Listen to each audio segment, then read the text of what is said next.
ইরানের বিক্ষোভে যুক্তরাষ্ট্রের হাত রয়েছে বলে জাতিসংঘের নিরাপত্তা কাউন্সিলে অভিযোগ জানিয়ে চিঠি পাঠিয়েছে ইরান।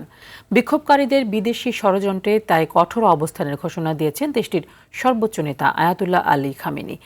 একই সময় ইরানে আবারও হামলার হুমকি দিয়েছেন যুক্তরাষ্ট্রের প্রেসিডেন্ট ডোনাল্ড ট্রাম্প। চলমান সংঘাতে এ পর্যন্ত ৬২ জন নিহত হয়েছে। পরিস্থিতি নিয়ন্ত্রণে দেশ জুড়ে ইন্টারনেট বন্ধ রেখেছে তেহরান। বিস্তারিত জানাচ্ছেন বিনিয়ামিন।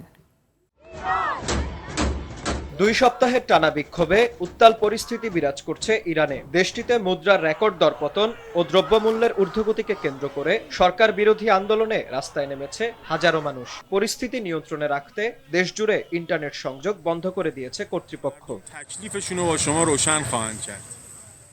এই অস্থিরতার মধ্যেই শুক্রবার ইরান সরকারকে নতুন করে হুমকি দিয়েছেন যুক্তরাষ্ট্রের প্রেসিডেন্ট ডোনাল্ড ট্রাম্প। আন্দোলনকারীদের উপর গুলি চালালে ইরান সরকার মার্কিন হামলার শিকার হবে বলে হুঁশিয়ারি দেন তিনি। এছাড়া ইরান বড় ধরনের সমস্যায় পড়েছে বলেও মন্তব্য করেন ট্রাম্প। গত সপ্তাহেও একই ধরনের হুমকি দিয়েছিল যুক্তরাষ্ট্র। এদিকে রাষ্ট্রীয় টেলিভিশনে দেয়া ভাষণে বিক্ষোভ দমনে অনড় অবস্থানের কথা জানান ইরানের সর্বোচ্চ নেতা আয়াতুল্লাহ আলী খামেনি। আন্দোলনকারীদের বিরুদ্ধে বিদেশি শত্রু ও যুক্তরাষ্ট্রের হয়ে কাজ করার অভিযোগ তোলেন তিনি।